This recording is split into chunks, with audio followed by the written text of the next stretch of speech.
And we are back. Well, it's just not us this time, is it? There's someone else here, isn't there, Nate? Is that right? Bloody big Gordo's in the house. Hey-o. Hello. And what's going on? This is another week. This is another thing. Gordo, you were on the show before. We talked all things Superman 4, Quest for Peace. A bit of Armageddon. Surprise guest, our first guest. He's back. Man, it's such an honor. Such an honor to be back. I haven't watched Superman or Armageddon since we last hung out, but I don't think I'll ever watch him again, to be perfectly honest.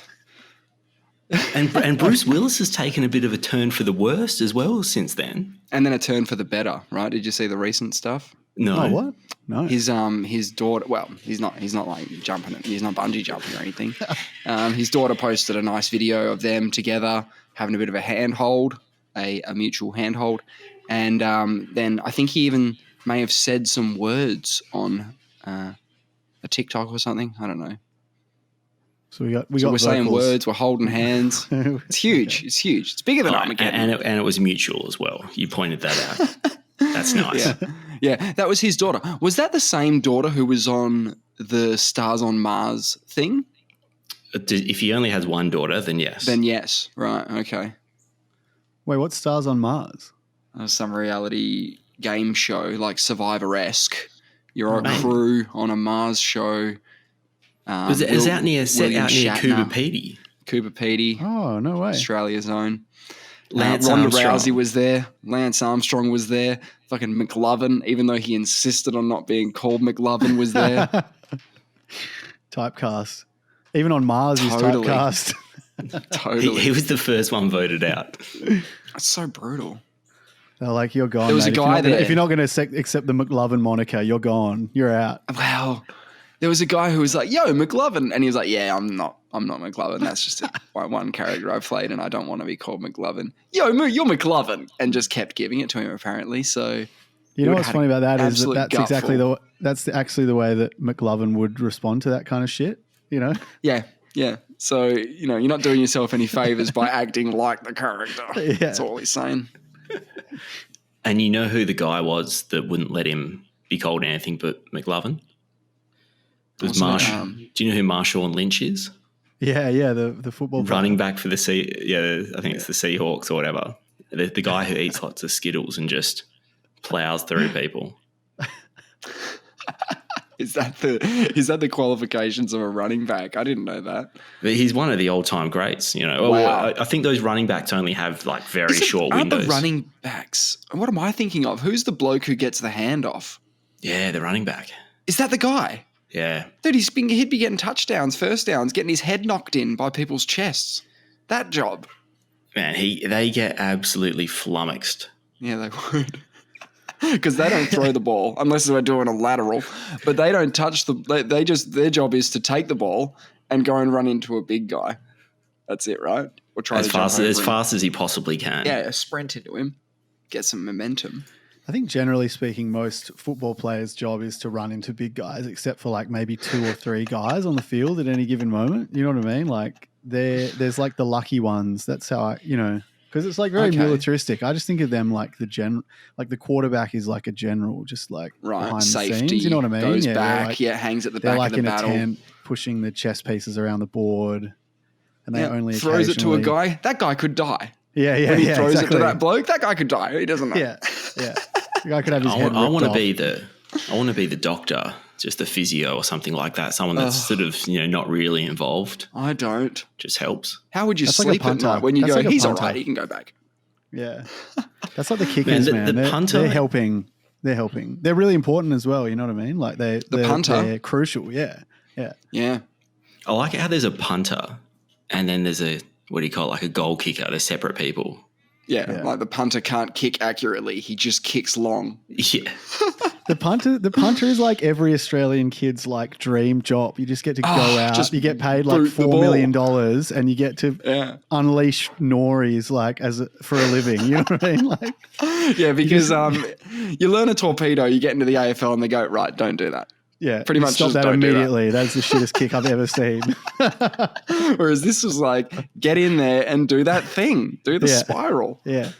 Sav Rocker famously played in the NFL, picked up a pretty big deal towards the end of his playing contract, playing career in the AFL. And he got cleaned up first play. Everyone remembers it, right? Didn't he like get back up straight away and like, yeah? You know, so what happened like, was, whatever. Is the punter, like you said, is a safe gig. Everyone's protecting you. Yeah, it's meant to be a safe gig. You just boot the ball and then the play's over, generally speaking. But Sav kicks the ball really well, roosts it, just does his job, that one job you've got now, which is kick the ball. And it's not even at the goals, just kick it as far as you can. And then a guy's just come around it and just cleaned him up, sideswiped him, big chest bump, like flattens him. And I'll never forget what the commentators said. The commentators were like, "Welcome to the NFL, Roker." and I just thought to myself, yeah, no, he was copping those just without the pads or helmet. He was copping them. And the fact that the punter even gets in the full kit is kind of surprising, right? Because he shouldn't be getting clipped. He shouldn't wear the padding. It's going to impede his kicking motion. Don't wear the pads. Don't wear the helmet. Get out there and boot the ball. I want to know what get flattened. I want to know what NFL teams are like. What they're like prioritizing for a punter, because like he didn't get another contract, right? Like, as in, I just would have thought like any AFL player that can unleash a serious bomb, should be on your list. Could be on the list, but like he was really pretty picky. old. He was old. True, but like it's the only thing I can think of. I don't know, like Tony Lockett was unleashing. I don't know, like all those, like David Wirapunda was unleashing. Tell you what, filthy torpedoes till he was in his 30s. Tell you what, there is an avenue for people who can roost the ball to get into the NFL, because then they can't play AFL anymore. Like a Tony Lockett can't play AFL anymore, but he might be able to kick. He might be able to punt in the NFL. Maybe they need them to run. I don't know. Like, do they need them to run the ball? No, because sometimes they do fakey things, or I don't know, that kind of shit. They go, look, man, you're probably never going to need to do this. But Marshawn Lynch just comes out pretending to kick the ball, and everyone's like, wait a minute. Yeah, that's the runner. This guy's never kicked a torpedo in his life. Hey, guys, I've got some urgent news to attend to. So it closes on the 31st of December, so we've only got about, 27 days or whatever to get it in. But if you want to get your name on NASA's Europa Clipper spacecraft, you just have to email it in. You go to the NASA's Message in a Bottle program, send your name in, Gordo, get your name on there. Val, get your name on. Right. Yeah, apparently they have these tiny silicon wafers that are, I don't know where it is on the spacecraft, and they put these tiny 75 nanometer letters. Apparently it's tiny. Sorry, the ravens text. are popping off. Just give me a sec. Yeah, go on. Yeah, and you get your name on there. Get those ravens on the space shuttle list. They sound like they're saying full words. Yeah. Fuck. That's exactly what it is. But why do you want your name on a spacecraft? Just for the aliens. Can my name have a listen to the Vacuous perspective to any prospective aliens? Yeah, you should. Extraterrestrials? You should ask them if they'll upload like a MP3 or like inscribe a WAV form of this chat on the craft, like similar like they did with the Golden Record, which apparently is like useless now or something like, or like it has quite a short lifespan. That's not very smart to send it to space. Yeah, I thought the reason they used gold for some reason, I know it's soft, but for some reason it was supposed to stand the test of time somehow. Look, maybe so. I don't know. I just thought I'd heard that apparently it was all a bit of a publicity stunt from those bloody shysters at NASA. I think this is another publicity stunt, to tell you the truth. At NASA. Yeah, I think this is another one of those. They fooled us once with that moon thing, and now they're trying to do it again with this record. Look, they spend so much on the tech. They went, how much is left in the budget? Yeah, titanium record. No, not in the budge. We're going to go gold. Yeah. Sagan's very insistent on getting into space. Got to use it or lose it, right? With budgets. Yeah. Yeah, you do. Carl Sagan had a bunch of gold LPs at his house, that were just like surplus of that program. They were just like, it was There's just the him trying budget. to finagle that public money to enrich himself. Yes. Yeah. So wait. So can I also sign up with dumb names? Like, can I put, I think you can write whatever you want. Yeah. Yeah. That's a problem, isn't it? Can I put Hugh Jass on there? You know what I mean? Send Hugh Absolutely. Jass That's gonna get through. That's gonna get through. There's almost 1 million names that have been submitted. I reckon 100,000 of them are probably Hugh Jass. Hugh Jass. A bunch of them. Yeah. Well, it's similar to how your name is on the wreck on the Great Barrier Reef. Well, my name is. Oh, Yeah, that's right. On that Nautilus shell thing. Yeah, a big Nautilus thing. They submerged a big, I don't know, League of Legends character thing. They made it out of something and they sunk it on the reef. It's going to be so confusing for people in a couple of thousand years' time to find that thing. I'll be like, what the fuck is this? Hey, how do you spell Jass of Hugh Jass? Like, I reckon JASS would be my Hugh Jass. Jass. Like You need to put an email in as well. Maybe I'll just try Hugh Then you probably need Jass. to confirm it. at gmail.com. That'll definitely be an email, but... Yeah, US, surely. Florida. What, you're just adding a huge ass to it now? Yeah. Hey, speaking of Florida, GTA 6 trailer in 27 hours. I don't know. Welcome if you guys are aboard. excited. Yep, your name's been added to the Well message in a done, bottle. huge ass made it. I don't know why GTA 6 is coming out. It's big. Okay. And there was another leak, another GTA 6 leak. I don't know if you Was heard it for about real? this. Oh yeah, it seems like it. And allegedly, it was one of the very senior staff members at Rockstar. Allegedly, it was his son or his son's friend got on the dad's computer, logged into the old Rockstar portal, and just started filming shit on the screen. And it's bad. It's bad. I haven't watched any of it yet, but So what, it's a verified leak? you can tell if a leak's legit when the company pulls it down, like DMCA's it. That's how you prove it's legit. If it's not legit, they just leave it because it's not real. So I can't see this anymore. I'm looking around the place, but I don't really care because in a couple of days I'll have a trailer. I'll have sort of I'll be able to form a semi-firm release date, and then I'll just move on with my life. Like, it's fine. Like, I don't care too much about it. Form a semi-firm. Yeah, that sounded smutty for a second there. I was like, I thought you were going. Yeah, well, formed a semi. it is Grand Sorry. Theft Auto 6. It is the biggest entertainment product ever to come out, so we'll see. Is it? GTA 5 was the biggest entertainment product ever, so I can only imagine what's going to happen when they drop this one. It says here the debut trailer is coming out tomorrow. That's what. Yeah. What's the metric for biggest entertainment product ever? Like, Yeah, no, it'd be based on sales. right. As in, because, you go to the cinema, it costs you, I don't know, what does it cost to go to the cinemas these days? $2,000 or $3,000? I don't know. You go to the cinemas, you pay your money, it's probably $10, $15 for the ticket, right?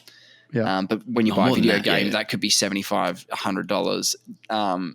Take-Two's director was quoted saying that something like Grand Theft Auto that takes this long and this much money this to is gonna be make $100, should be charged at an hourly rate, he was saying, which is controversial because we're going back to the arcades. Put your coins in again if we're doing that. Put your coins in. No one's going to pay an hourly rate. No.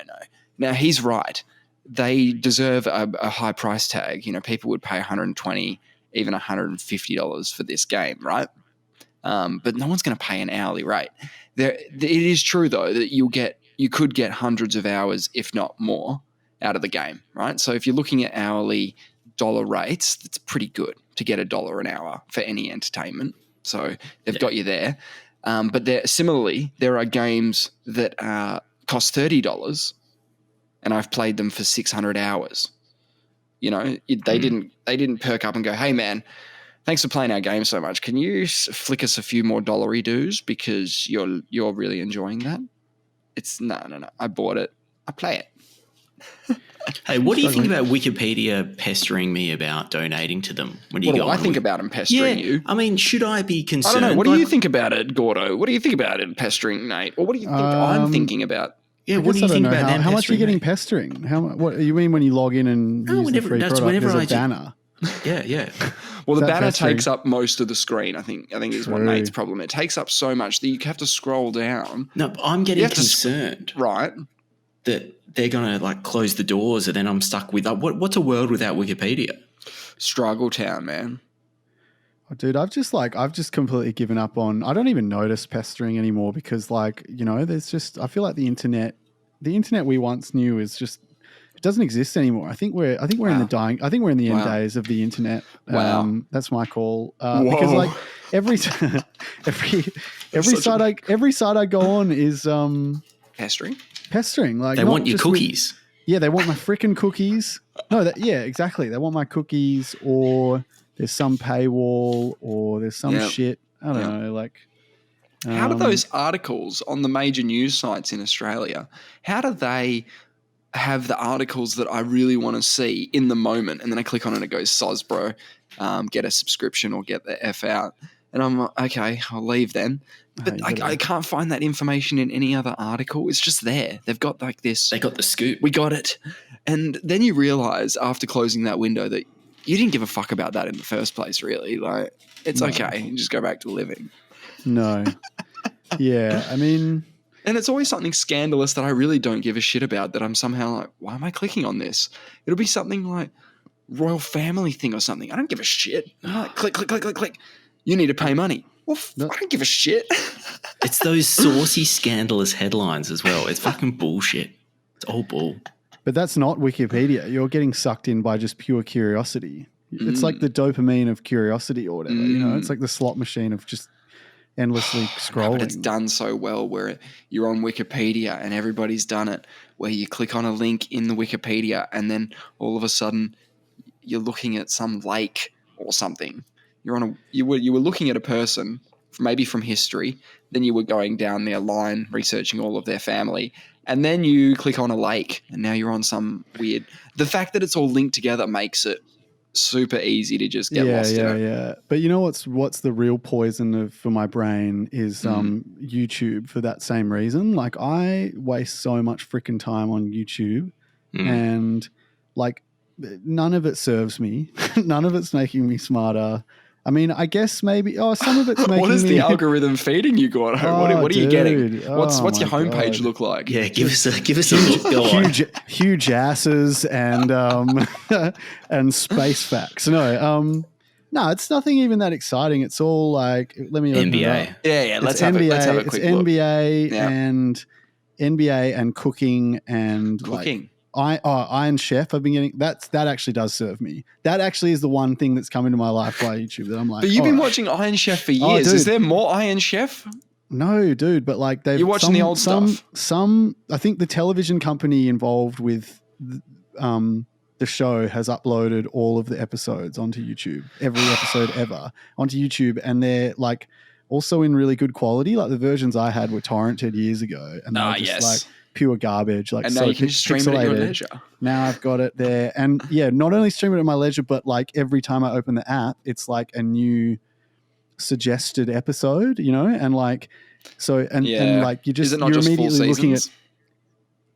So the full seasons are up there, but like, you open your app and then it's on the Discover page or whatever, and there's always an Iron Chef episode in there, and nearly like always. Why is Iron Chef so good? Is it just the secret ingredient stuff? What's your jam? Oh, it's so good. It's just so like, it's so quirky as well. Like just they're like there's something about the dubbing of Japanese to English which makes it so funny, and like the theme ingredients are always crazy. They're always they're always making stuff that's either like delicious and it looks like the most delicious food ever, or just like wild. Like I saw one the other day that was like, it was like salmon or tuna or something like that. There was some fish, and the guy made the guy made an ice cream out of it. Like, And everyone What? was like, everyone Oh tried my it and they were God. like, this is disgusting. I can't believe you did this, you know? So funny. But they also have like such elaborate backstories for all the guests, or not the guests, the opponents. You know what I mean? Like they really have to set it up as if like the entirety of Japanese culinary culture is on the line in Kitchen Stadium. You know what I mean? Like every episode is like the honor of the entire nation of Japan and its food scene is about to be vanquished by these marauding kind of like contestants, and the only thing that stands in the way between Japan and What's a the major format loss of of Iron face. Chef? So it's like so Are they still what are releasing they doing? episodes? Like, no, is it these different are people every these are all from the episode? 90s. Different people every Yeah, episode, okay. right? So Different people every episode. It's not a season where they have a winner at the end. No. It's just like a different person. So Different people. basically, the conceit is that Chairman Kaga, who is, I don't know, they never explain who Chairman Kaga is, but he's like, I guess, a rich man or some nobleman who has built Kitchen Stadium because he loves food so much and he wants to like have the ultimate testing ground for chefs or whatever. So he's built Kitchen Stadium, which is where So it's like MMA, but for they cooking. battle it out. Yeah, exactly. But actually, what they don't tell you is Chairman Kaga is just an actor, a Japanese actor who's playing this guy. But anyway, each episode starts with Chairman Kaga, and like, so the basic structure is they get he'll get a challenger in, a worthy challenger who's like and how do they pick the flag carrier of some cuisine or another or whatever, some accomplished person in Japan. Accomplished. And then that person will come in and they get to choose. The challenger chooses one of the three Iron Chefs. So there's Iron Chef Japanese. There's Iron Chef French, Hiroyuki Sakai. There's Iron Chef Japanese, Chen Kenichi, and there's Iron Chef Japanese, Masahari Morimoto. And they get to choose one of those three chefs. And what happens when the chefs get announced? They like rise from the floor on daises, like they rise out of the floor, bit of smoke. in front of giant portraits of themselves, holding a pose. Like Hiroyuki Sakai always comes up holding a yellow pear, like in a really funny statuesque way. Interesting. And He's so got they his just thing. And then one of them, Chen Kenichi's holding like a Chinese cleaver up, and I can't remember what Morimoto's doing, but they're all just standing there in their like Iron Chef, their like Are they trying to be intimidating? Garb. Yeah, kind of. They're trying to be intimidating. Okay. Yeah, sort of like that new show, The Chase. You know that one where they have the quizmeisters come out and they've got their dramatic. I feel like it was like entrance. really pioneering. I feel like it was really pioneering for reality show like tropes and stuff, because it was pre-reality show stuff. But anyway, so they come out of the floor and then Chairman Kaga will be like, okay, who do you pick? Like he'll be like, and he'll like point at the Iron Chefs, and then the guy will be like, Hiroyuki Sakai, please. And he'll like point at them, and then they'll have the big like stare down show off, So it is kind of like a battle. And then they'll come out, they'll unveil the theme ingredient. Like Kaga will go up, and from the dais above them, he'll like unveil the theme ingredient. He'll like rip off a cloth like that's covering the thing, and then like a giant platter of whatever ingredient it is will like come and up give us out an of the example. floor. Give us some examples of what's the one on my thing right now, controversial, is shark fin. That's on my suggested right now. But the last one I watched was porcini mushroom. I've seen yogurt. I've seen asparagus. I've seen all kinds. There's real crazy shit though. Like one was like, the last one was like Jinhua pork or something. It's like a certain type of pork that is grown in China. The funniest one was like, there was one that was called the quail battle. And so it's like quails are obviously like very small, like poultry, like very small chickens, I guess.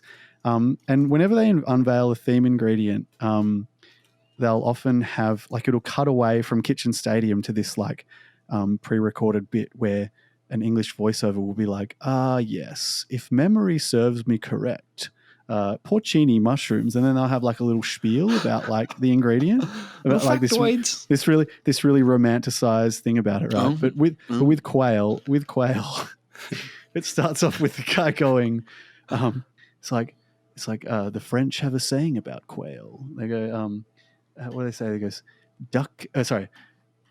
quail is the virgin, duck is the mature woman.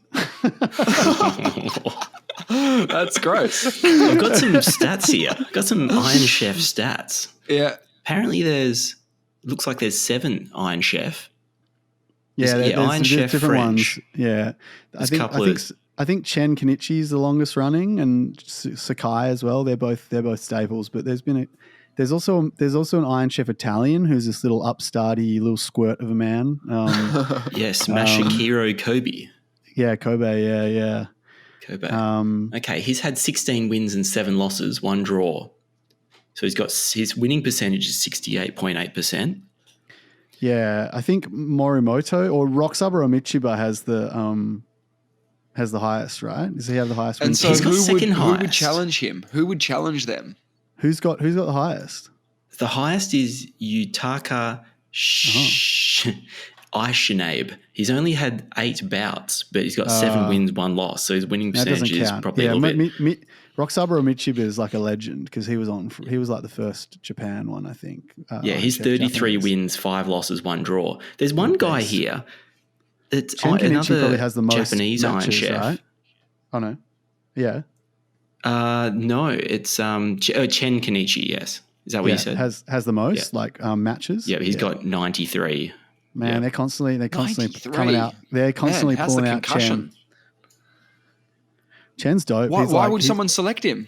He's Iron Chef Chinese, and he's just like this jolly guy, and he always makes really fried stuff and really spicy stuff. Like he's like the workhorse of the Iron Chef brigade. You know what I mean? Like he's always cooking stuff that you're like, God damn, that looks good. I don't know. Like they always seem to choose him, and I always think it's like a bit of a because so they'll get challenges in from like just that someone will come in and they'll be like a Thai chef or whatever, but they'll be just like either a Japanese, like they'll be making Japanese cuisine or they'll be making like French cuisine or whatever. And I think it's a faux pas when someone comes in and they're making a big deal about them being, say, like French, and they don't choose the Iron Chef French to battle against. I always think that's a bit like, I think that's what do you think is going on there? That's what do you think is going on? Do you know what I mean? I don't want to take on the best. Yeah, exactly. You got to go. Hey, there's one guy here, Nakamura Kome. He's only had the 22 bouts. He's got the worst winning percentage of them all at 66.2%. But he's the only one with a no contest. Oh, controversial. Yeah, and I couldn't find it in the Wikipedia. They're trying to get me to donate to $75. Basically, it doesn't exist then. Yeah, they're putting up too many barriers for you with their banner ads. I wonder how you get a no contest in a cooking contest. Well, I've seen overtime battles. Like if the judges, so at the end of the cooking, they get an hour to cook the theme ingredient, and they can present as many dishes to the tasting panel as they want, and then they sit them down, and they've got 3 judges, and then Chairman Kaga's there as well, and the judges give their score. So if there's a tie, they give a score out of like 20 to each contestant, and if it's like tied, they do like a 15-minute overtime battle or something. Ooh, I can guarantee you Iron Chef's going to be on my watch list over the next couple of weeks. After this? Yeah. Oh man, you're going to love it. It's so fun. It's nice to know there are shows out there that you haven't watched that you can then go and binge on.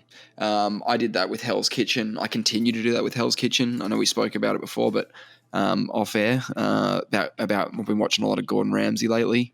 Yeah. Oh my God. It's the best. My man. Yeah, it's the best. Gordo. Yeah. He's back. He's making new Kitchen Nightmares, I think. Yeah. Do you like Kitchen Nightmares? I prefer Hell's Kitchen. Yeah, we've talked about this before, I think. Like I'm a Kitchen Nightmares guy. I'm a Kitchen Nightmares guy as well. And you're a Hell's Kitchen guy. I still like it. Yeah. Because Hell's Kitchen, you get the aggro. Look, what is infuriating about Hell's Kitchen is you watch 7 seasons of it and it's no longer on YouTube. I used to just binge watch the whole thing on YouTube, but now it's just they've shut that down. Yeah, they've shut it down. Hell's Kitchen YouTube is like pumping out the content, but they're not doing full episodes or full seasons. But you realize, season 4, season 5, that they're all these guys. They want to be like really great chefs. They want to run their own restaurants and stuff. And it's just Gordon Ramsay doing the same thing again. What does he do? What's the same thing they order every time? Like there's scallops. 7 seasons of scallops. What do you mean 7 seasons of scallops? What? Well, when Gordon Ramsay's kitchen opens, he goes, all right, Mr. Pierre or whatever his fucking name is, open Hell's Kitchen. The menu has scallops on it. Right. They don't change the menu up. It goes 7 seasons where Gordon Ramsay comes to the pass and goes, 2 scallops, 2 blah blahs, 2 of this. And it's just people fucking up scallops is the whole show. The whole of Hell's Kitchen is just like, these are rubber. These are terrible. The delicate. And then you'll have the snooty person off to the side who does their post-service interview say something like, how do you fuck up scallops? They're so easy. It's so easy to do scallops. I don't know how easy it is. Have you guys ever cooked scallops? I haven't cooked scallops before. It's pretty easy to overcook them. If you cook them too long, they go hard as a bullet. They go super rubbery. Yeah. If they're undercooked, they're rubbery. Overcooked. All right. I think you actually when they're translucent. I think if they're really that? good, I think if they're really good and fresh, you'd be much better off undercooking them than overcooking them. I don't know about translucent. All I'm saying there is that I think it must be pretty disappointing for these aspiring chefs, these people who want to be the top of the game, to be like, all right, do the same thing that people have been doing for 7 seasons now. Get it done. Like, this is what you do. We don't do anything but scallops and steak and fish here. That's it. I think there's something like emotionally so different between the seriousness with which like Gordo and Gordon Ramsay and like MasterChef and stuff like Western shows treat like food. Like they get really like angry and aggressive and serious. You know what I mean? Like it'll be like, you fucked this up, awful. Yeah. Like like there's like this real careerist like pressure. I don't know. There's something about the pressure that those people are under to like do well. Yeah, it's like a hot environment. You're sweating it out. Very different to Iron Chef where they're like under pressure and everyone's really, really serious. And that's kind of why it's so funny. But but there's something kind of lighthearted. It's more about like, I don't know. Even though their heart and soul's at stake. There's something good natured about it. And it's not so much about careerism or anything like that. It's about like just doing your love best. Love of food. Yeah. It's like doing your best. Like every time they introduce the challenger, right? They'll be like, because there's a guy on the ground, there's like a what's his name? Matthew Richardson. There's like a Matthew Richardson boundary rider on the ground of BT on the ground of Kitchen Stadium, and he'll be walking around and interviewing people. And before the match starts, he'll always talk to the challenger, and he always throws to them by being like, like, are you going to win? Or something like some question like that. It's like, so do you think you'll win? And they always like, and this is not like a line, like they all just seem to say, I'll do my best, like, and that's so beautiful to me. They're just like, I'll do my best. That's awesome. They're not like, winning is the most important thing to me. If I don't win, I'll be upset. Exactly. So I don't know, like they're not throwing their meal in the bin or anything. They're not doing a great job of promoting themselves, though. They need a Conor McGregor to come through the Japanese scene and just go, I'm going to fuck him up. I'm going to fuck him up so good he's going to hate it. Dude, they have that. Sometimes they march like, so sometimes he'll never cook again. Sometimes they'll introduce like a clan or something. They'll introduce like, ooh. I don't know, they wouldn't call them a clan, but they'll be like, here's this chef from this like cooking sort of tradition in somewhere in Japan, and then they'll like come in with like a full brigade, like an entourage, like full boxing fight style, where like there'll be people carrying flags or like, I don't know, like getting aggro. Let's do it. I saw one where they like brought the entourage were carrying barrels of special rice in and stuff, and like, and then they'll sit in the crowd. They'll sit in there's like viewing. There's the peanut galleries of Kitchen Stadium, and they'll sit there and like heckle the Iron Chefs and all this stuff. Like, hell yeah, so sick. Sounds great. Yeah. Did you guys see Trump go into the MSG the other day at UFC 295? No, I didn't see it. What happened? So Trump comes in and sort of throw some. No, he just comes in through the alley or whatever. It was like a fighter entrance. Yeah, through the race. Yep. Flanked by Kid Rock, Dana White, Tucker Carlson. Oh shit! And he comes out to American Badass. Are they forming a boy band? Yeah, American Badass by Kid Rock, and the place was heaving. Oh my god! Man, you got to check out the video clip. Check this Tucker out. Carlson, Kid Rock, and who was the other one? Dana White. Dana White, Dana Donald White. Trump. Yeah, the four horsemen of the apocalypse. And his son as well. Whose son? Trump's son, Don Jr. Barron. It's like the least fuckable. Don. That's like the least fuckable entourage that's ever existed. He's like So the you most- can't. Apart from Dana's looking Who's the most trim these fuckable in that days. group? Dana White. It's Dana. Like, yeah. it's not fucking Don Trump Jr. I can tell you that. Hey, so Gordo doesn't have Discord, does he? No. Oh, well, you can just watch this video in your own time then. Okay, I'll watch it later. Yeah. I mean, I can picture it. Like, it doesn't take. It comes readily to my mind's eye. This image of these four fuck knuckles walking into the ring. Five. Oh man, the public were Sorry, loving five. it. Absolutely loving it. Yeah, they would have been. He was right at home, I guess. He's in New York as well. Like he's a New Yorker at the end of the day. Okay, And what the you got start to of the do day. also after this, go watch the video clip for American Badass and have a good giggle at that. Yeah, no, that'll be great. I will say, like, you know, I don't bring this up for anything about politics, but like I have been enjoying Trump videos like lately. Like, I don't care about the politics. Like, obviously the politics are Yes. very serious. You can say whatever you want about Yes. them, but like Trump has some of the best videos. The entertainment value Yes. is off the charts. Like, Yes, and I've said this before, but I'm willing to sacrifice the American psyche for 4 more years of entertainment. 4 more years. Just a little bit. You can only do one more term. nah, but we already get the entertainment now without him Right. So being you don't in want him to power. come. You don't want him to become president. I don't want him to become president. Is that a bridge but too far? I just think like Think of the entertainment. yeah, it'd be a lot of entertainment, but I think I already get my entertainment from like the stuff that Nate's already talking about, or like, you know, or like a lot of speech videos are so funny. Like his free association and stuff is just hilarious to me. It's exceptional. It's exceptional. Like just the most deranged stuff. It's less funny to me when he's in power because there's actual things at Implications. stake. You know what I mean? terrifying. Like it's the way that Because of the implications. so like because Biden also is funny in a different way, and that he's like genuinely looks like his brain is falling apart. You know what I mean? And that's, Yeah, but I don't see enough of him. Like when Trump was No, but president, there was a that's video hilarious. every day. yeah, that's still hilarious in its own way. But like when It's a bit grim though, isn't it? it's grim bit when he's sad. like Grim. in power. Yeah. When he's in power, I'm like, oh, this is fucking miserable. You know, but like, do you know what I mean? So Trump is. I'm still getting fresh Trump content at a rate that is acceptable to me. Like I don't want to see it every day. Every day Right. is too much for me. I just Right. want. And you don't want an Oval Office setting either. You want Yeah, I just You want prefer. like him up on a dais. It's actually funnier when he's more marginalized to me. Like when he's just like right. mouthing off on like what is it, Truth Social Mhm. or whatever it is, and he's just this like lunatic, like shouting into the void, so to speak. Sure.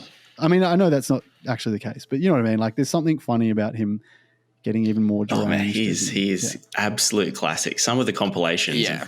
that people put up on YouTube are He exceptional. seems very, and in a way that is not normal for politicians. And he's not really a politician, but he doesn't do a very good job of having like a coherent message. He just sounds off. He's just off script the whole time, just saying whatever comes to his head by the looks of things. Yeah, totally. Which is And you can see it. admirable in a sense, but it's also scary because on the one hand you've got Trump just spouting, giving you a direct access to his brain, and on the other hand you've got like T. Abbott who said stuff like, "The only things you need to take serious from me are my carefully scripted remarks, and everything else is not important." Yeah. Where it's like you've got one guy who talks way too much, Trump, and one guy who can't talk at all off the cuff. Yeah, true. I mean, I don't know what I want. I kind of I feel like definitely him. want it out there. I kind of feel like Trump and Biden are both senile and like doing the same deranged, meandering speeches, but just in different like modes. Like Biden's is more like, you know, here is the full effects of dementia and old age and sundowning, and Trump's is like, yeah, sort of like similar. Like he's old because he's like only 3 or 4 years younger than Biden. Like They're he's- both over 80. They're both the oldest presidents to have ever served. Yeah, so like, you know, he's definitely suffering from the effects of senility, but it's just like a different way. It's like he's so aggrandized and ego that like that. Yeah, but that was how he was all along. So it's just gotten worse, right? No, totally. Yeah, it's just gotten Yeah. worse. But that's what I mean. Yeah. It's like the same kind of meandering, like, you know, like you'll just be talking Yeah. about one thing and then mid sentence just be like, and what about, you know, and then just start spouting off about that. Sure. And you're like, wait, what? Like, I was surprised But that it's these great, two though. old blokes can actually talk for so long. Like they go out to these rallies and shit and they talk for hours. How do Dude, you Trump talk for hours to nobody? yeah, that's American. Isn't there that's very somebody American. under 80? Isn't there someone under 80 years old that wants the job?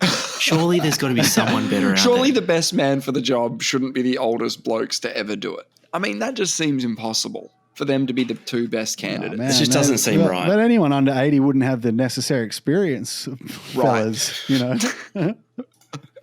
Apparently You know what I mean? Biden's got... The old people have a lot. They've got the experience. They've got a vested interest in the future. Not really. And you know they're They've got a vested interest in the they're the perfect. elders.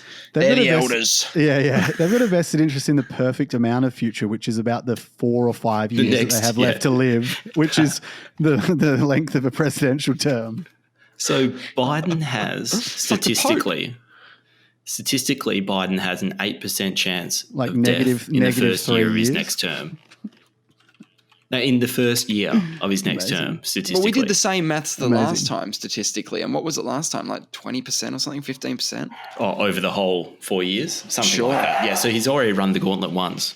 Yes, you can do it again. And I tell you what, I mean, Kamala Harris is very unpopular right now. Yeah, Extremely why? unpopular. Why? I don't know exactly why. I hear something about her How stance do on you crime. know she's unpopular?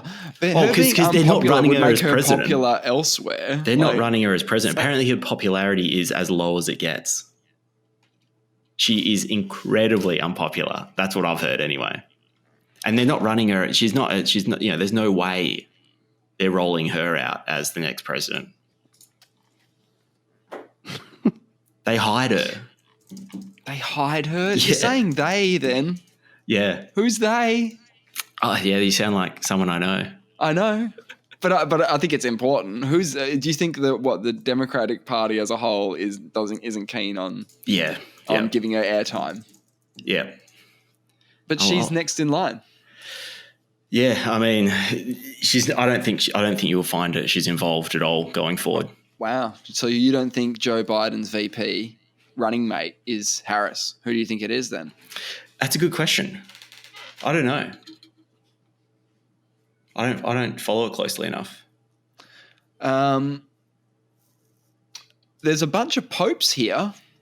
They served a long time. They didn't do eight years, and they were. This is a job you get when you're old, right? Yeah, true. Same thing, right? Who died? Was it? It's not Francis. Who was the one before that? Ratzinger. What was his name? That's his real name, Joseph Ratzinger. What was his Pope name? What was his little sort of play name? When did he do it? Before Benedict? No, yeah, I think I'm thinking of Benedict. Benny The big B. So while we've been alive, it's been JP2. Benny. I'm pretty sure. JP2. JP2, Benedict, Benny, Francis, and then another Benedict, and then another Francis. Yeah. Bloody hell. They can't come up with some new names out here. But did look up the popes with the shortest reign. Now, this is what we're talking about. You get elected to president or pope and, gone. There was a bloke his name was Urban the 8th, which sounds like a rapper. Hell yeah. Urban the 7th reigned for 13 calendar days. He died before consecration. Damn. So he didn't even get the hat, I don't think. I don't think you get the hat until no. then. What's the point? There was another bloke reigned for 16 calendar days. Bloody hell. And John Paul I, that's the most recent one I can find here.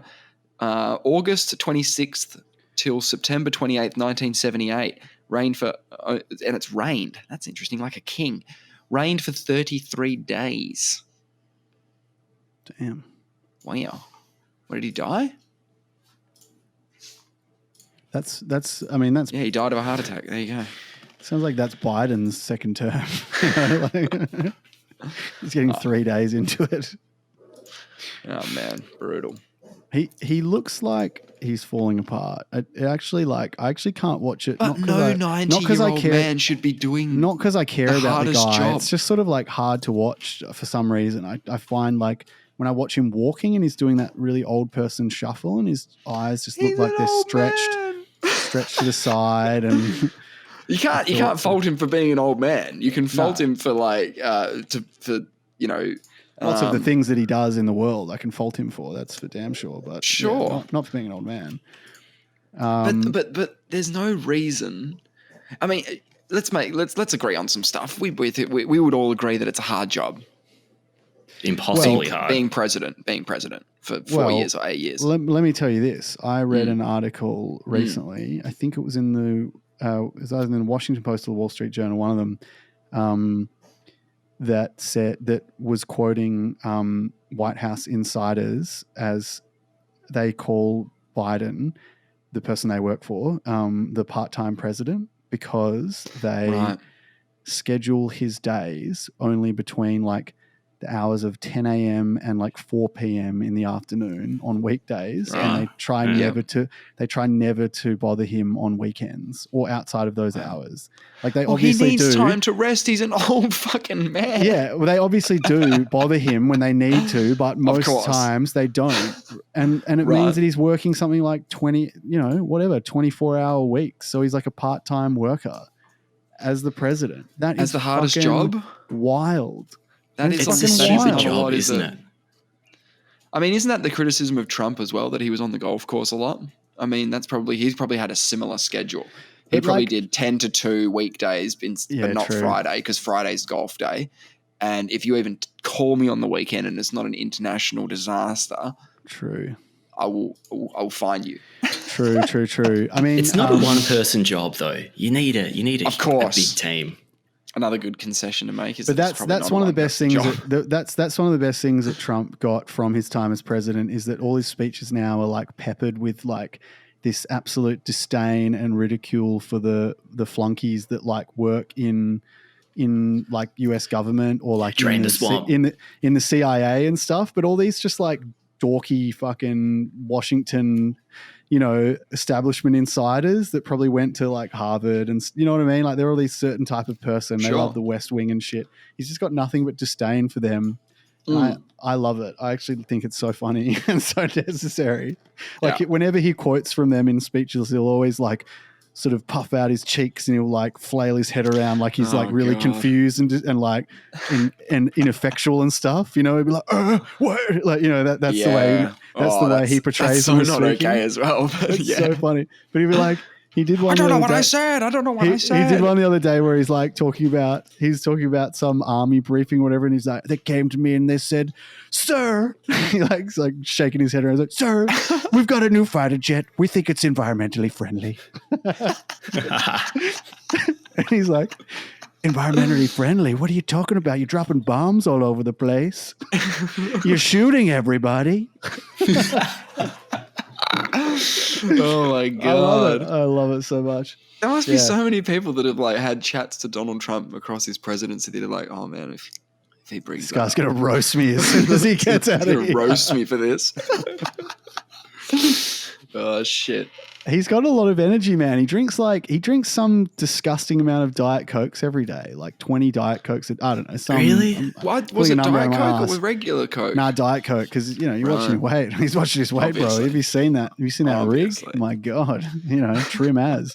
Holy shit! But he eats he eats McDonald's every day and drinks Diet Cokes. He's like the embodiment of American. Nah, go look it up, dude. Yeah.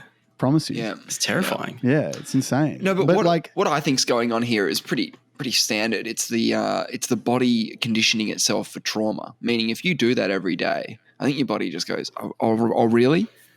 We're doing Big Macs every day, are we? Okay, Yeah, he needs a All right, certain amount of fuck. McDonald's in his body at There any better point be in some time. Diet Coke getting washed down with this. Otherwise, fuck this. Oh, here it comes. Great. Yeah, I think it shows the resilience of the fucking body, right? And Yeah, like how yeah. how like It's a marvel. and how much all that like clean eating stuff, It's like horse shit. is like, yeah, maybe not horse shit. I'm sure Nah, it it does is. have an It is. effect. Okay, Nah, it's horse it shit. doesn't. Ah, fair enough. Yeah, you've convinced me. You've convinced me. It's complete horse shit. Yeah. Yeah. Well, yeah. Like, I mean, yeah. Totally. I actually know this now scientifically. Before Oh, I yeah, just thought yeah. before it was just a hunch, but now I've actually got the data to back it up. We've got Before, hard I evidence. didn't have the evidence. Now I've got the evidence. We've got Trump. Nate, you strike me as someone who has an adjacent to healthy eating. Are you? Because you like into meditation and stuff. Like, do you worry about that stuff or? No? Oh, I don't prioritize it above all else, but I try to keep it. We have don't some want to say friends- clean, but yeah. We have some friends that are like pretty staunch about sort of clean eating. In terms of like ways that I would say start shading into sort of woo-woo stuff. You know what I mean? Like, oh mate, I factor it in for sure. It's a factor. Trying to. So you do the woo-woo stuff. Oh, Nice. a little. Yeah, nice. Keep it healthy. Have you done like bone broth? I've never made bone broth. No, I think What's bone broth? I mean, is it just what it sounds You like? just put bones in a pot and just cook Yeah. that bad boy up. What's Like wrong with that? Real viscous though, right? Like you get it down pretty like thin, to pretty thick. Is that good? Is it? It's tasty. What's the idea though? That's a Rogan one, Val. I'm surprised you're not. I feel like Rogan also shades into some of that, like that sort of. Oh man, no, I don't really woo-woo listen food to stuff. Rogues. Oh, real? Rogues has to have a He's into specific vitamins. person on who I'm into. True. For example, if it's going to be old mate, like talking about, I don't know, shooting elk in the neck with a bow and arrow, I'll be like, I might just skip that one because they're just going to talk about frying up meat the whole time. boring. Although I'm not a vegetarian or anything, I've got a weird thing around. I think it's the best way to do it. If you kill the animal and then you eat it, I think that's the best. I think that's the best way to do it. But yeah, I'll get weird about that kind of stuff. A little bit too real. Yeah. Man, But I You was prefer the factory farming? much prefer it out of sight as well. Out of sight. Please. Yeah, get behind the fence, please. Yes. Away from the public's view. Until the app comes out. I've started. This is relevant because I've started shopping at farmers markets instead of, or like, I guess you call them farmers markets, but just like big, markets or whatever, where there's fruit and veg and butchers and fishmongers and whatever. And like I've just started. It's only been a recent thing. Like I've just started doing that to test it out because I like the idea of it. I like the idea of getting better ingredients and cheap, and they're also cheaper and like fresher and whatever. Like, and I like not shopping at the supermarkets if I can. Like It's a win-win. And they last longer as well. And they last longer. But anyway, so I've started doing that, and I don't really have like a routine or like a training or like, you know what I mean? Like a practice. I don't have that knowledge of it from like living it for a while. So it's all kind of new to me. And so I found the last couple of weeks, every week, I've just like come back with like one or two things that I just kind of like bought impulsively without really thinking through what the fuck I was going to do with them when I got home. Like, So what did you buy? Did you buy a capsicum or something? last week I bought duck liver. Oh, an Iron Chef moment. Yeah. Duck liver. Yeah, totally. So I made a pate. I made a pate with that because that was the only recipes I could find online. They were all just pate. I was like, I don't really want pate. Mate, that's pretty it. fancy. Yeah. It's actually not that hard to make. But about sort of eating healthy, I'm definitely not a super healthy person. But I'm open to trying everything. Like I have no idea what works and doesn't work. The only thing I know is how I feel after I try things. Cool. That much I know. That's pretty important, right? That's probably the most important. let me suggest. Yeah, because something to you. you can find information on. You can find every person has a view every which way on things. Yep. So I try heaps of things. Let me suggest something to you that you say you're open to trying everything. Oh, please. Have you tried drinking 20 Diet Cokes a day and eating Big Macs for every meal? Because No. if you do, you could possibly Yes. become president of the United United States of America. America, yeah. He The looks diet. like That's the diet. That's The the sky, diet of the sky is the most limit, important- baby. The yeah. sky is the limit for that. that is the you know? presidential diet. So first you get the Diet Cokes, presumably. Then you get the Maccas, and I guess ipso facto you become president. I think that's Yeah. pretty much it. Why would he eat McDonald's? You know what puts me off McDonald's the most? It's a great American company. And any of those fast food places is in Perth. You have William Street, and you have like a KFC, a Macca's, and a Hungry Jack's all next to each other. Yeah, Temptation Alley. On it's a very dodgy part of the city. Right. I can't associating. There's a lot of sadness going on. Oh. There's a very low okay. socioeconomic Okay. zone. So Okay. what? You can't even walk in there because you're like, no. I No, can't it's walk not in. that I'm better. I see how they're attracted to the fast food. Well, yeah, because I think Nobu was booked out. Maybe. No, but all I'm saying, I'm not judging them for it. It has these sad implications to it, and so I see it so regularly. I associate the food with very negative things. Like you see a lot of poverty. Yeah. I find it hard to get around the food. I've just got these negative associations with it. Yeah, but you could go through a drive-through. You just don't do it in the Yeah, city. in a different area through a drive-through. Just close your eyes. Just walk in there and close your eyes. Yeah, I get what you're saying. I mean, I can tell you that like the healthy eating thing, like exercising, yoga, all that stuff. It's basically a scam. Have you Massive tried it? scam. No, I haven't. have you tried a single one of those things? No. Yeah. No, that's fair enough. That's fair enough. No. It's not true. Obviously. Whoa, what was that? Oh my God. What was that? I think I accidentally pressed a button and it made I think you just got a joke, a punchline. No, because I've been tracking my data for the last week because Nate gave me his old smartwatch and he said, pop it on your wrist. I said, I'll have a normal week and we'll see what it comes back with. And it was, What are your steps on today? You always do more steps than me. oh, my steps. Oh, God. Mine's Straight to embarrassing. the nitty gritty. 14,6. Yeah, 7,000. 14,006. 7,000. Yeah. Your weekend just sit- stats must be amazing, though. Oh, not really. I've just been swimming. I don't really do that many steps anymore. So you don't go for a run on the weekends? No, not this No, weekend. too- Not too for a fishy. while. Yeah, Yeah, too fair fishy. enough. Yeah. Yeah, fair enough. What about yourself? On the What? weekend? No. On my weekend, it's like 50, 2,000 60 steps. steps, 2,000. It's like 2,000 every day. Yeah, it's not good. Really bringing down the averages. But I was pretty interested in what's a good resting heart rate. I don't really know how to read this thing. I think anything below 50, I think is quite good. I'd guess. Great. I think this is my guess. That's my absolute guess. I think you'd probably be somewhere between 50 and 60. Yeah, I am. Yeah, that's great. Nice. I makes shudder sense. to think what my steps would be in a given week because I work from home, so like I don't even have the imperative to like walk that far. You know what I mean? You're probably doing an easy 1,200 just around the house, maybe even more. Yeah, right. Yeah.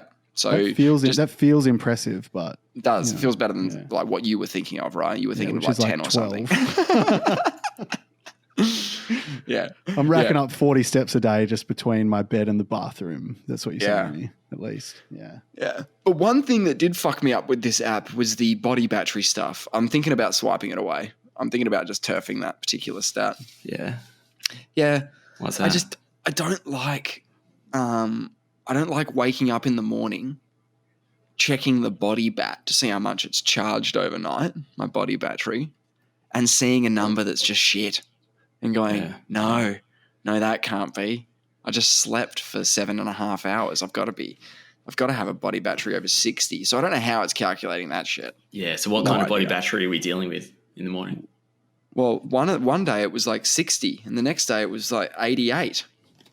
Yeah. Well, I was actually talking about this with one of our mutual friends the other week, actually, who was like singing the praises of the smartwatch or whatever. and he's like very health focused and like health conscious and stuff. Like he's you know, definitely into the healthy eating and whatever. And he's like a chiropractor and stuff. He was talking about the sleep meter thing and like how alcohol affects it. You can really see how drinking booze like affects it or whatever. But I was saying to him that because I've had terrible sleep like most of my adult life, and so I've been doing like I'm a really light sleeper.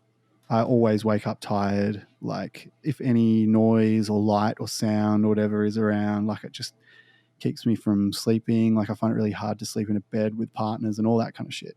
So like I just have an interest in sleep anyway. And I've been doing I was going to a sleep psychologist for a while. And I was telling him that I'd done this sleep study. So I went to like one of those sleep institute places in Sydney. Oh, and you stayed the night. They hook you up with all this stuff. Like they put electrodes on your chest and on your face. Yeah. And how is it sleeping there though, knowing that you're being sleep studied? I would have thought that would have an effect on my sleep. Well, dude, like this is even just being in a new environment would fuck with my sleep. Yes, this is what I was saying to him. So like they put all this gear on you and then they like you go to bed. Night. And I only had like I had all this like you know, keep in mind, like if you like turn your body, I'm like a real toss and turner sleeper. Like I'm a real like toss and turn sleeper. So if I roll around a lot in my sleep, and with all this stuff connected to me, like if you like turn your body at all, you'd just be like yanking on all these cords and shit. You know what I mean? So that'll fuck you up. Basically, I had like one of the worst sleeps I've ever had. Like I woke up and they come in the morning and they go, "These results are troubling." They probably thought he nailed it. Well, what were the results? This is what I was saying to our friend. Is like, so I have like one of the worst sleeps ever, and not only was it just like terrible quality sleep that I felt like I didn't sleep at all. It was also like really short because they turn the lights out at like I think like 10 o'clock, but then they roused me from bed at like 4 a.m. because it's like a working like institute or whatever, so they have to get all the sleep subjects people out of there in time to open the place up or whatever. So anyway, I went back to get my results. Fucking wake up! Like, can't get out. Yeah. I went to get my results. Oh, the other thing they told me before I got my results was the nurse comes in the morning and wakes me up, and she's like, oh, like I had to. She's like, you look like you slept all right, but some of the pads fell off your face a few times, so I had to come back and reattach them on you. And I had no memory of this person touching my face. When you sleep. You said you were a light sleeper. That's really interesting. Exactly. Anyway, so I come and touch your face, apparently. That's great. Yeah, dude. And also it's like just fucking terrifying. Like it's like the setting of so many horror movies, these hallways, these hospital hallways and stuff. Yeah. So I go back and get my results, and the doctor's like, oh yeah, I can so I can see here that you had a great night's sleep. She's like this is one of the best studies I've ever seen. And I was like, no, I think you're wrong. I think the nurse may have put the electrodes on her head for a little while and had a bit of a kip. Yeah, exactly. And then popped them back on you just before 4 o'clock and went, wake up, mate. I had to put the electrodes back on you, but you're okay. She had a great night's sleep. Incredibly high sleep standards. Right. So you're holding sleep on this pedestal up here. Possibly, yeah. Have you tried melatonin? What it shows you, I think also what it shows, yeah, I've tried melatonin. I've tried it all, baby. I think what it shows you is that sleep is incredibly mysterious and consciousness is very mysterious, and we know fuck all about it. And any claims to just like be able to sort of scientifically quantify sleep are pretty dubious. I think that's my takeaway from it. Like, and on that sleep stuff, Clark, you would have stats from last night about your, how much hours you got of light sleep, deep sleep, REM, all that stuff. You want them? How do you go with that? Did you wake up? Let me just check here. I sleep through the night. Yeah, I know, but like it doesn't mean you're just one mode. No, sorry. Let me just find it. I'm not sure. Give me a second. I'll give you my last nights so you can have something to compare it to. Yeah. Coming in at a whopping 4 hours, 39 minutes light sleep, baby. Hey-oh. Good light sleep there. Nice. 2 hours, 12 of heavy dreaming REM time. I think that's that band. And 4 minutes deep. 4 minutes. Interesting. You got a lot of REM. They say REM's really important. I got no deep, though. I got 2 hours of deep. I got 2 hours of deep. Is deep important? It sounds good, doesn't it? It sounds important. Deep sleep. Yeah, but apparently it's very important to be ending with a light sleep. Have you heard that? Like coming out of sleep in the light phase? No, I haven't. I have not heard that. Yeah, so I got nearly 4 hours of light, 2 hours of deep, an hour of REM. I think that seems like a good balance. Okay. Got no idea. You wouldn't mind a bit more REM though, right? Yeah, I always want more REM. For some reason, my REM's really low. I take this is where I border on the health side of things, but I just try different things. I take 5 HTP, and you take 5 of them. It's just cold 5 HTP. Right. Can't even remember why. It's supposed to promote dreaming and stuff like that, and I was like, I'm totally keen on it. So I've just been giving it a crack. Sounds great. Let's see what 5 HTP does. WebMD. With this one. 5-hydroxytryptophan can be converted to serotonin in the body. It's often used for depression. Has less evidence for insomnia and anxiety. Yeah, that's right. But you're just there for the dream time. I'm there for the dream time. It's a building block of L-tryptophan, and somewhere I came across L-tryptophan being a bit of a bottleneck thing for something I wanted. So I was like, fuck it, just let's get this in the diet. How do I get L-tryptophan in? Great. Did it work? And wait, I haven't noticed really any difference, so I'm probably not going to get it anymore. I have heard that, No, I haven't actually noticed any difference, but I sleep pretty well regardless. He's trying to get more dream action. Yeah, that continuation. Because I actually don't dream that much. I was pretty keen on it. I was pretty keen on that. Maybe you buy some Alpha Brain and go to sleep or some shit. I don't know how it works, but I've tried that before as well. To try and promote like lucid dreaming or something. Yeah. However, I have heard that if you come out of REM sleep, because that's usually when you're dreaming, and you instantly wake up, because it's important to go back to light before you wake up, apparently.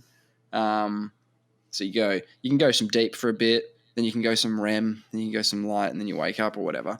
But if you get shook out of a REM sleep, that's when you will remember your dreams, like all of them. Like go bang, tell me what happened. But you need someone there to wake you up when you're doing the flicky eyes. Hey, I figured it out. I remember why I'm taking 5-HTP. Yeah, go on. Yeah, I take 5-HTP because it's a precursor for L-tryptophan, and I think it's a building block in DMT, dimethyltryptamine. Right. But what does that mean? Well, that's what your pineal gland produces in allegedly. No, that's yeah, I know. That's good science. That's good science. That one. But what is having a building block in there do? Yeah, what does that do? Well, in terms of the pathway, you need those things to be able to. So I'm making sure they don't have any lack of factors. The building blocks. Yeah, I don't know how if I'm making it or if I'm getting more quantity of that thing. I don't know. But you're trying to do something nice for unconscious Nate. You're trying to do him a solid. Yes. Make sure that he's equipped to take on anything in the sleep process. Yeah, and also when I'm doing my meditation. Whether I can, I don't know if you produce any more DMT in that state or if someone has some kind of psychedelic, trippy meditation experience, whether I can, I don't know, dial that up a bit or something. Mm-hmm. Performance enhancing. Yeah, performance enhancing. Just giving it a go. But I haven't noticed any nothing effects. So yeah. So how long have you been doing that? Yeah. Probably about 2 months. All right, put it in the bin. You've been trying to microdose DMT, basically. No, he's trying to do it so that his unconscious brain can latch onto something. Right. So when he's dreaming, because your body would naturally produce it, presumably. Yeah, they think that DMT may be one, we don't understand dreaming at all. It's a very, dreaming can be quite a unusual experience. Can be. They think that small amounts of DMT could be the cause, or could be a cause of dreaming. Yeah. Or have some effect on it. Because Well, DMT is apparently the most powerful psychedelic known to man.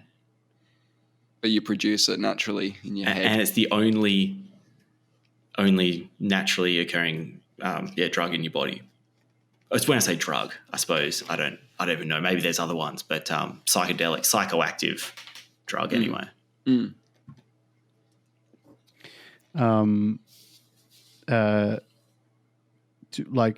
Can we just harvest it from people's bodies? That's what we should be doing. Well, you I think the pineal gland's right in the center of your brain. Have you heard of this thing of called what is it called? Trip. So when we like drill a hole in your head, have you heard of this? Like you drill a hole in your head. And you have like yeah, I've heard of this. Yeah. What's it called? Trepanning or something? Trepanning, something like that. That sounds terrifying. What do they do? What goes in the hole? You got a hole in the head. Now what? Where's the hole? In your head. Where? In your head, bro. How deep? Just wherever. Oh god. I'm googling it. Trepanation. Yeah, but lobotomies and stuff. People used to just fuck with the brain. So is a lobotomy where you cut the two spheres of your brain in half? Is that what a lobotomy is? I don't know. I thought it was just they pick a bit, they pick a spot, and they go, don't need that. Oh, okay. And then they go, how do you feel? And they go, well, not the way I did before. And they go, great.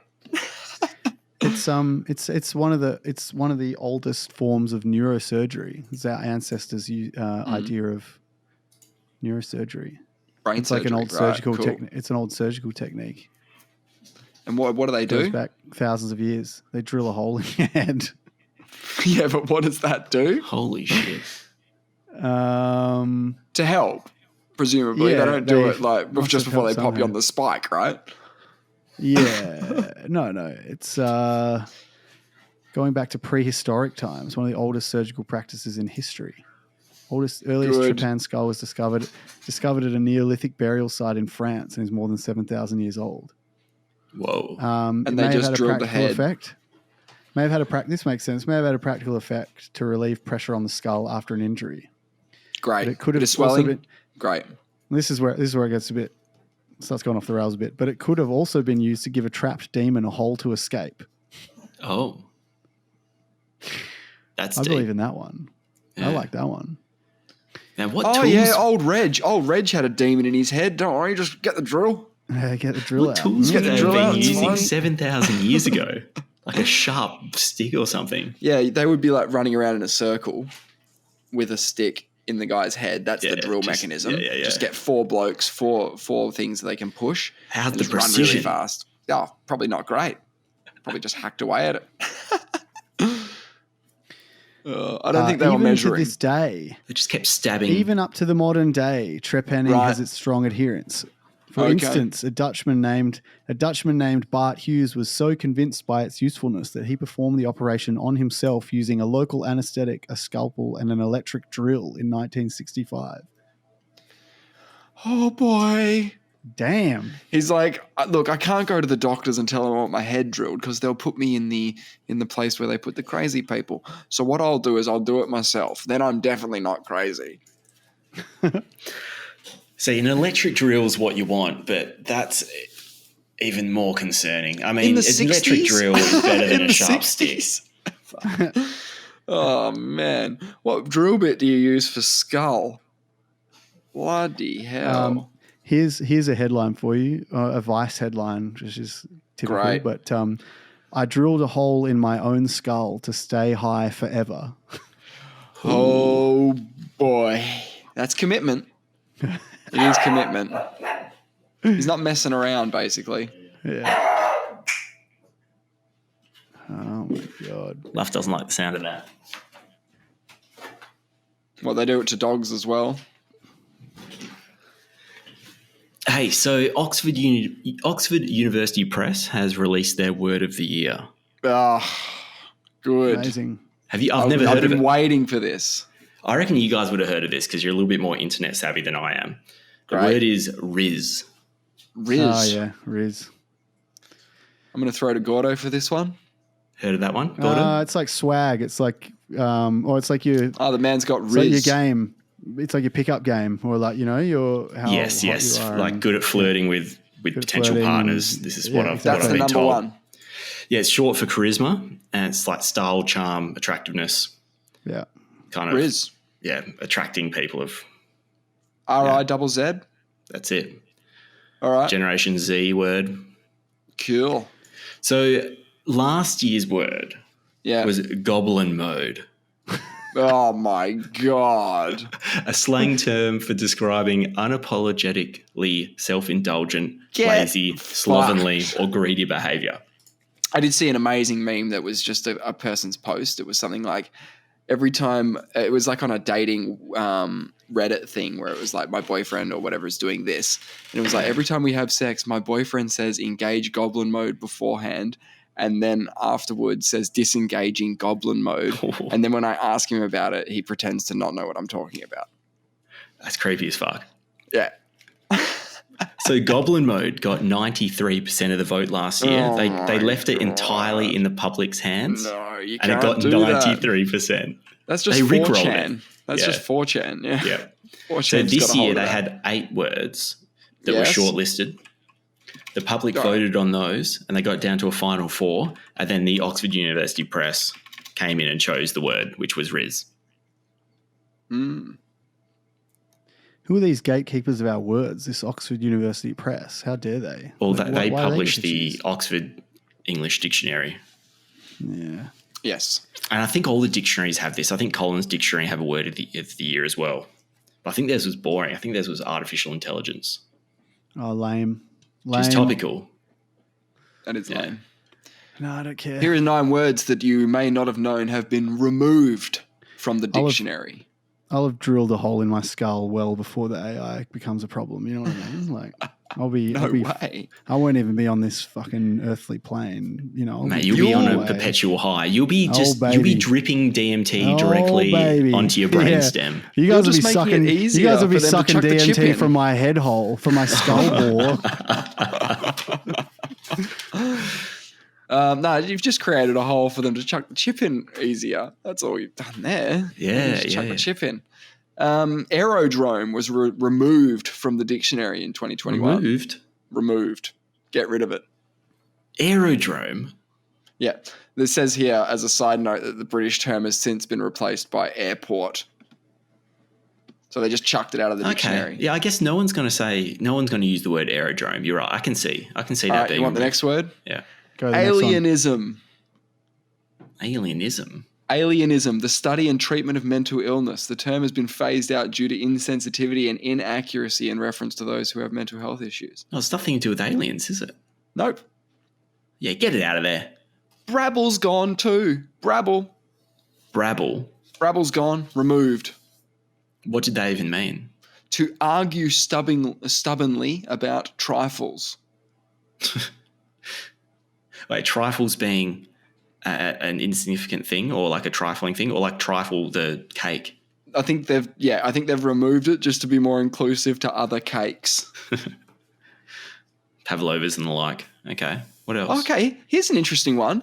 Delicate was removed. Get out. Nah, they got rid of it. To Delicate's not delight a word oneself, anymore. to indulge in feasting or revels. Delicate. Oh, that's deliciate. Deliciate. And what did it mean Deliciate? again? What was it exactly? To delight oneself, to indulge in feasting or revels. I reckon that could make a comeback. I like that. Deliciate. I don't know how to say it. Okay, yeah. Oh, what did you do on the weekend? A bit of deliciation. I've been lying on my couch all day, zoning out, eating food and deliciating with my skull bore. I've been dreaming I've been hallucinating nothing but vanilla cream cakes.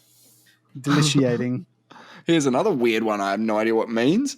Frutescent. What does that sound like? I don't know. It's like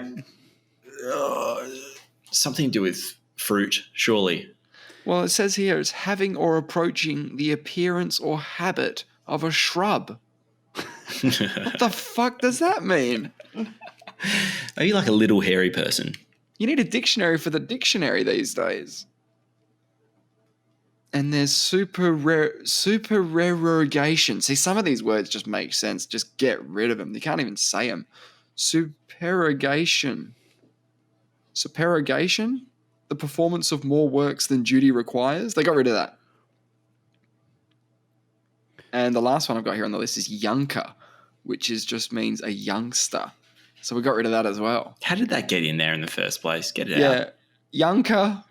Add it. Jeez, So one day, no one's using it. will Riz one day be removed from the dictionary? Can it go from Yes. word of the year in 2023 Absolutely. to just being removed? Yeah. In like 4 years, it'll be gone. Because like Boodalicious got added. Do you think Boodalicious is going to be around for 1,000 years? I don't know. I reckon Goblin mode's going all the way. Yep, Goblin mode. So how long have they been doing the Oxford Dictionary? When did they start doing it? I need to know because I need to know how much things have been in there for maximum. Yeah. Began pressing in 1857, but it was only in 1884 that it began being published in unbound facility. I can't read any of these words. Continued under the name of A New English Dictionary on Historical Principles, found mainly on the materials collected by Philological Society. What the fuck were people even talking about back then? Oh man, I heard a thing. I heard a thing this week. You know Mitch Marsh, the Australian cricketer? He's been getting a fair bit of heat on social media because after winning the ODI World Cup, he was seen in the rooms after the game with his feet up on the World Cup trophy, having a beer. Someone took a photo of him and posted it. He didn't think anything of it. He's been on holiday for a little bit. Yep. Apparently, the Indians found it so disrespectful. Right. Why? Because he had his feet on the World Cup trophy. I think that's what I understand. He didn't mean anything by it, of course. No. Apparently so disrespectful to the point that some guy has lodged a police complaint against him. Nice. But it's not like... I could understand it if it was like... It's not the India Cup, it's the World Cup. But I understand it's probably like not very sensitive.